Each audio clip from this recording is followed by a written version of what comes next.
Dito naman sir sa may second floor natin sir, no? Going sila ngayon sir. Clearing, no? Sa may pinagbuhusan natin sa roof deck. Ayun sir, maganda na may buhos natin.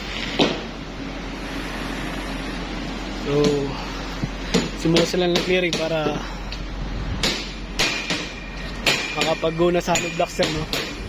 So nagliliot pa rin sila ng mga sukal, no? Ayan.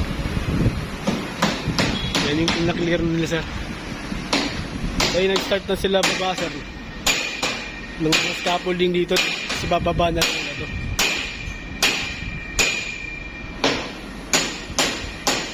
Ay, so yung buhos.